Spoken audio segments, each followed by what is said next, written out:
Hey there, I'm Samma with Samma Says, and today I wanted to start a game that I saw a couple of other folks playing that seemed like a perfect fit for this channel. It's called Buried. As you can see here, it is an interactive story. And given that the rest of my channel is a lot of audiobooks for fan fictions and that sort of thing, talking just seems to be the name of my game. So this seemed like a good story to go with. I was thinking of doing just a series of games where it requires me to read and do what I love best, which is reading things out loud. And I love doing voices and such and all that jazz. So going to do a series and see how it goes. So we'll see how long we play with this one for. I have no timekeeping device in here. So we'll see how it goes. Okay, I hope you enjoy.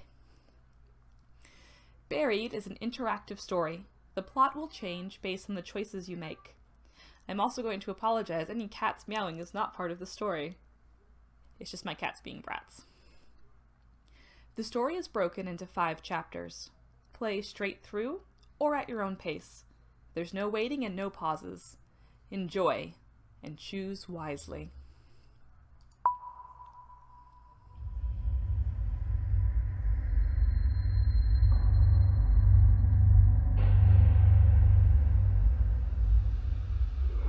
I open my eyes and the first thing I want to do is scream.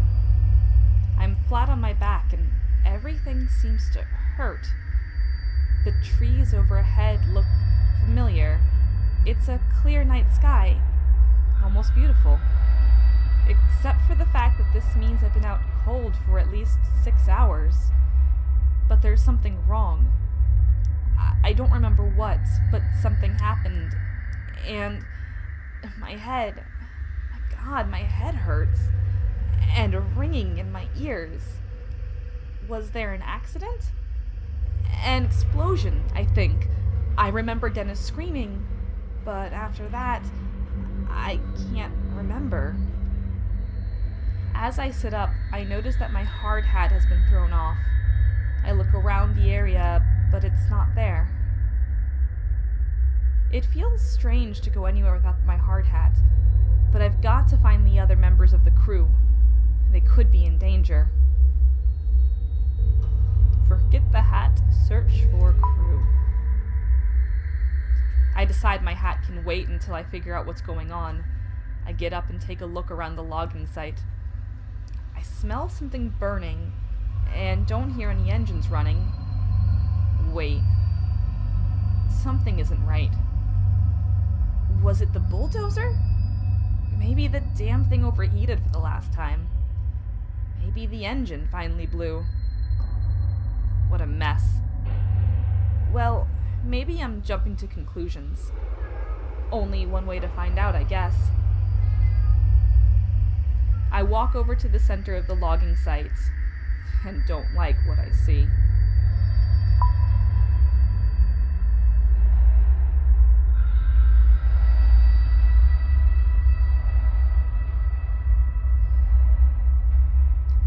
The logging site looks like a bomb was detonated right in the center. I don't know where to start. The one load we had managed to stack on a truck for the day is overturned. The trailer bent and the logs hanging off the back. Where the hell is everyone? My head is killing me and this ringing in my ears, I can't hear anything. Not birds, not my footsteps, nothing. It makes me wonder if I hit my head after my hard hat flew off. I run through a quick mental checklist to make sure my brain is still working. My name is Roger Hastings. I'm 41 years old. The year is 2017. I own a small logging company, and we've been logging in this strip of Kentucky woodland for almost a month now. Okay, so my brain works. That's a relief. But it also makes me fearful because something is certainly not right here. I look around the logging site, my mind trying to figure out what has happened. Just about every piece of equipment has been overturned or tilted.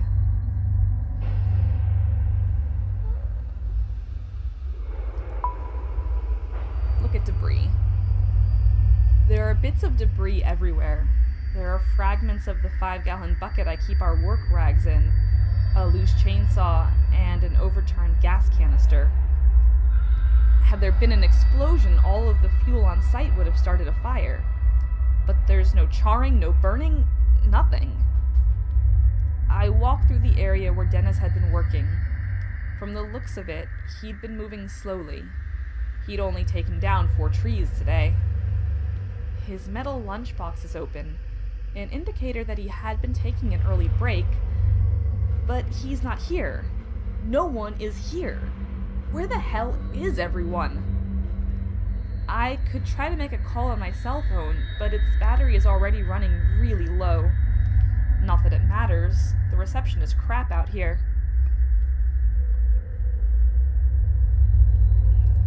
Yell out sounds like a better plan. Hey, guys, where is everyone? Tony? Dennis? Frank? Joe? But their names fall flat among the wreckage. I get nothing back other than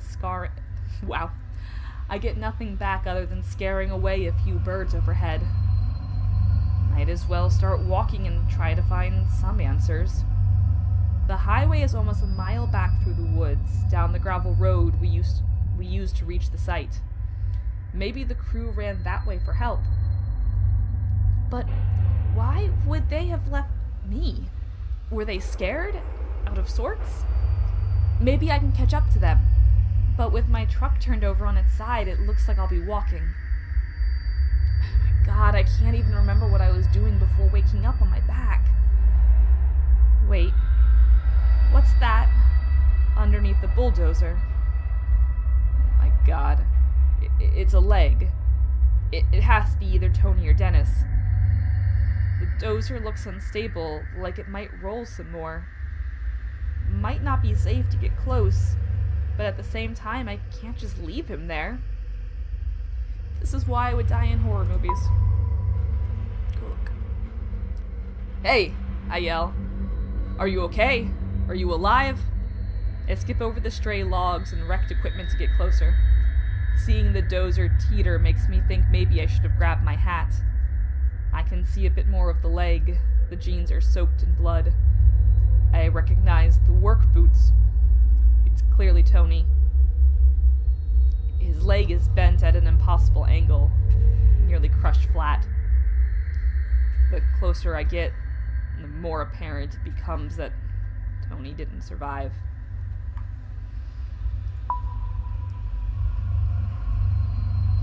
There's nothing I can do for him now. I start to back away slowly.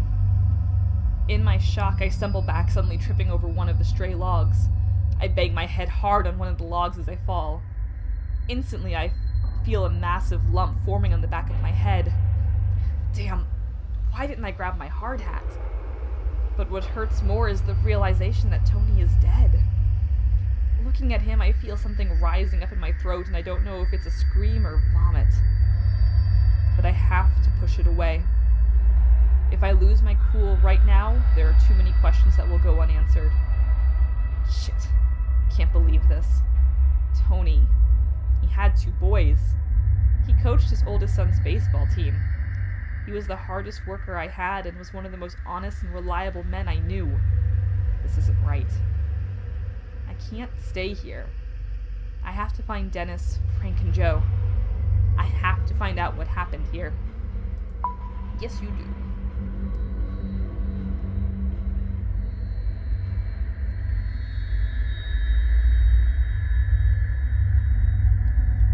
As I walk through the stacks of logs from the last week or so of work, everything feels frozen. This high-pitched sound in my ears, it's terrible. It keeps happening every few seconds and sounds like it's coming from far away. I can't help but wonder, is it my ears or is it something else? The silence out here is creepy, and there's a smell, like the atmosphere after a bad summer storm. I might as well admit it, I'm a little scared. Everyone is missing and it's dead quiet out here. There doesn't even seem to be a breeze to rustle the leaves and branches. My right knee hurts like hell. My head was hurting so bad before that I never even noticed the pain in my knee. I must have heard it during the... Well, during the what? Accident? Or... Wait. Is that Dennis? I see him sitting on the ground, motionless, about 30 feet away.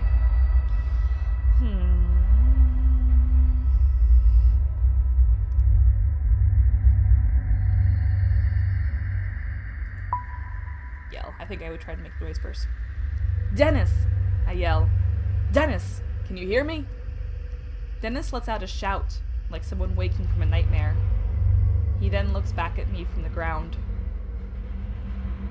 Yeah, Roger, I hear you, he hollers back as I head over to him. Dennis is built like a wrestler and has the tough personality to match. But in this moment he looks disoriented and even a little anxious. Though I'm glad to see him, the fear on his usually confident face is alarming. What the hell happened? What's going on? He asks. Don't know. We really don't know. Don't know. The crew is missing. Missing? Dennis says. Where do you think they went? I'm not sure, I say, but it has me pretty freaked out. Something's not right here. Still sitting on the ground, he looks around the woods as if he is just now understanding the severity of the situation. The equipment was overturned. The dozers, too, I say, wiping my forehead. You okay? I ask him. Yeah, just shaken up. Me too. This might be the most intimate conversation Dennis and I have ever had. While he and I have always been on good terms, we've never been particularly close. I've always respected him, though. Sure, he's come to work a few times looking like he'd been in a bar fight the night before, but I've also seen him do an enthusiastic impression of a dinosaur as he played with Tony's kids while they waited for their dad to finish up his shift. It's then that it hits me. Dennis and Tony were good friends. I'm not sure I want to rattle him with news of Tony's death right now. Not before we know what's going on. But he has a right to know.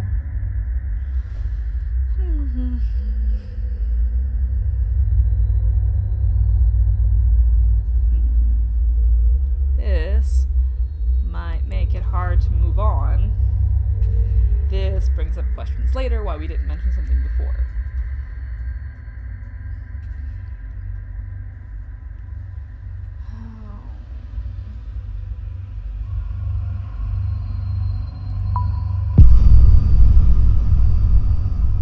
Tony is dead.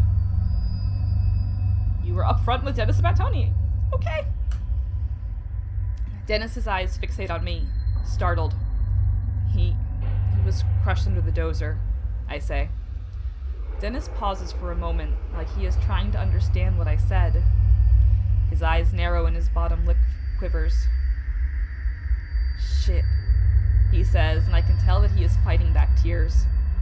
He and Tony had been tight, almost like brothers. Hey, he adds quickly, as if trying to escape the reality of Tony's death. Did you see that light? No, I say. What did you see? I don't even know, Raja, he says. It was like this flare of white light. It came right up out of the ground. Like an explosion. So there was an explosion, I say. Maybe it was some equipment, or... This was no equipment, Dennis interrupts, agitated.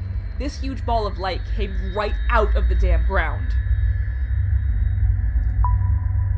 Where did it go? It just shot up into the sky until it was out of sight. When? I'm not sure, he answers. But I had finished about 10 trees for the day and was about to top one. That's when it happened. You were almost done with 10 trees? I ask. Yeah, he says, looking at the ground. You know, I wouldn't want to take a lunch break until I was done. And that's when the light blew up. Why? You don't believe me? I don't want to accuse anyone of lying right now. I believe you. You believe Dennis's story. He saw what he saw, I think to myself. He has no reason to lie about this. My God. Are you okay? Yeah, I'm fine, he says. But if I'm being honest, it scared me pretty bad.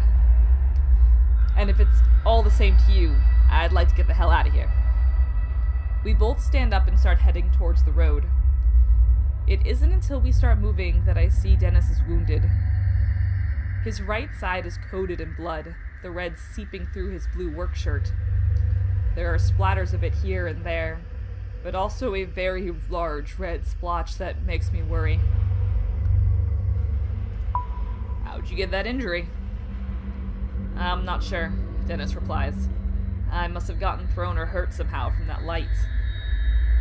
It's then that I notice that the strange ringing noise is still filling the air. Hey, I say, stopping. Do you hear that high-pitched ringing noise every once in a while?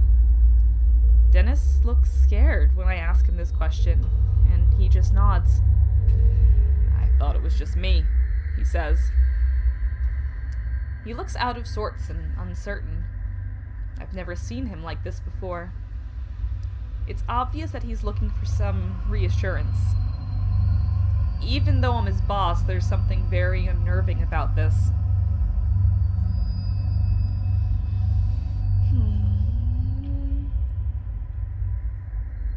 So the problem with this is I'm very bad at making decisions.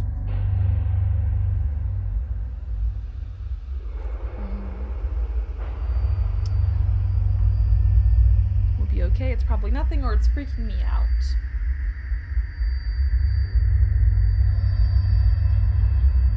I think we're just doing a lot of the honest thing right now.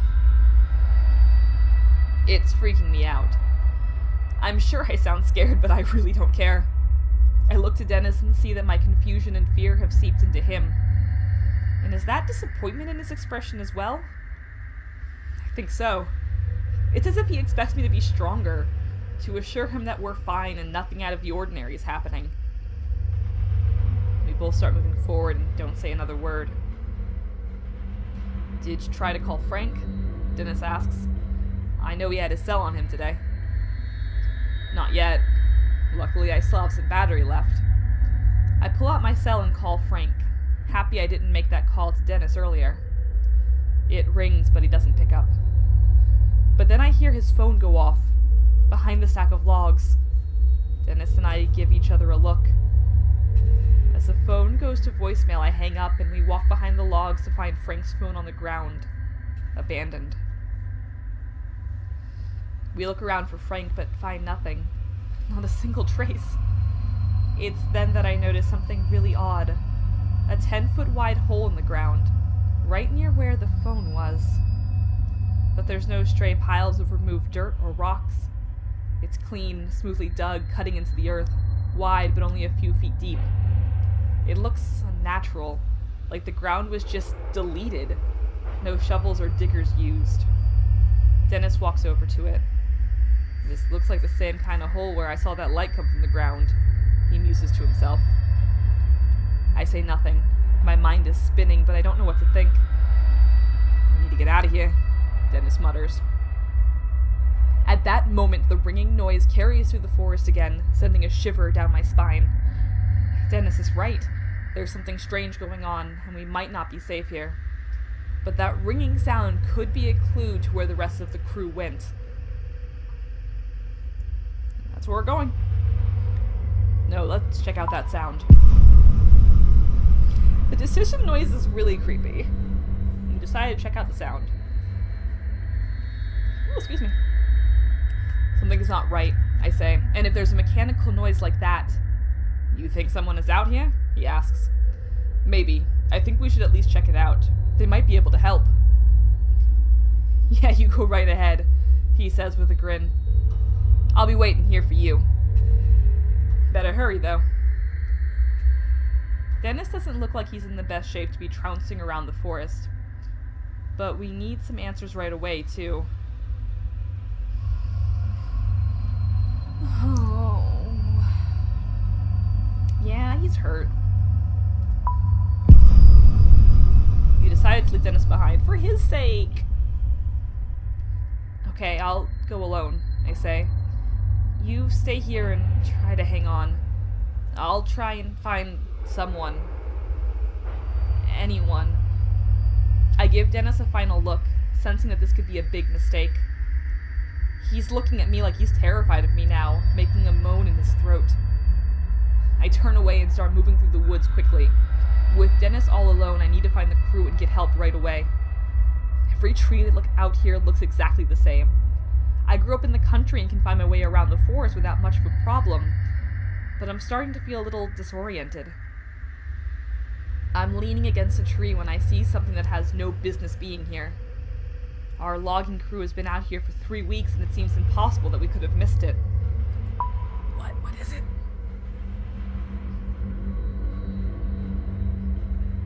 Yeah, it's a little obvious.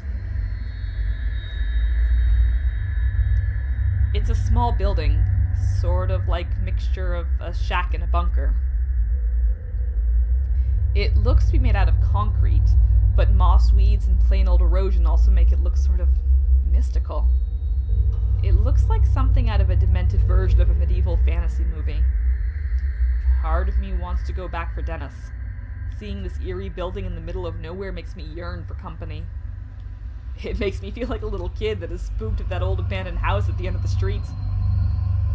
Plus that ringing noise that happens every once in a while. I think it's coming from that building. I'm racking my brain trying to remember if I've seen this before. But I haven't. I'm sure of it. It has never been here until now.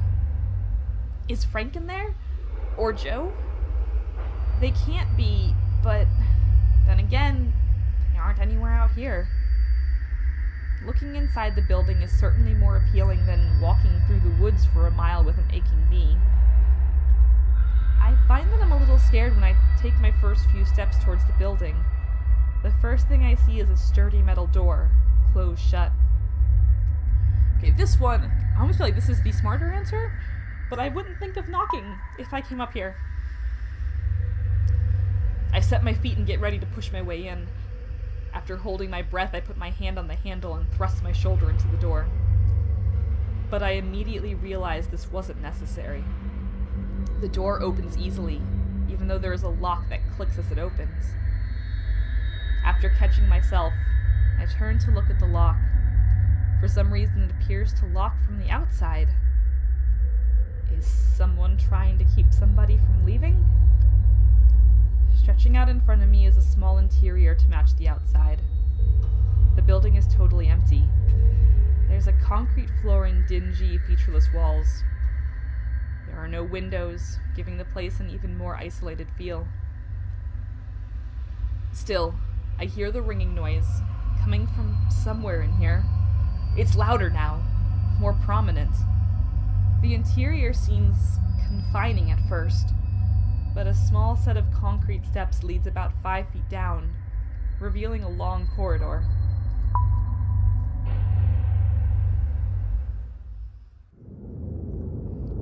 It's a long corridor. Ooh, I don't like it. It's a massive corridor. In fact, like I'm in some kind of building underground. It seems to go on forever. This corridor is quite dark, lit only by emergency lights spaced every 10 feet or so. I assume now... Nope, that's not what that says, Samma. I assume I'm now underground because this corridor extends far beyond the limits of the building I entered. I realize that someone might not appreciate finding me here.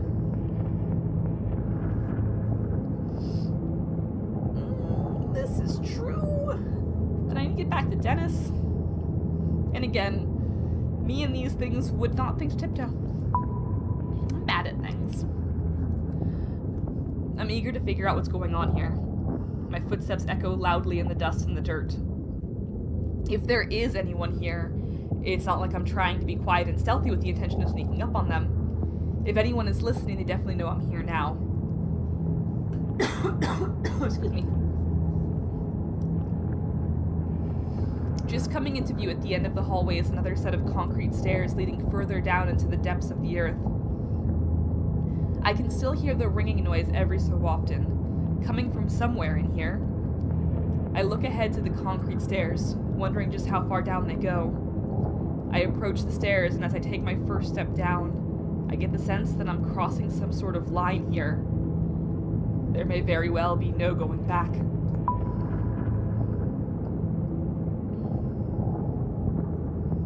Lovely.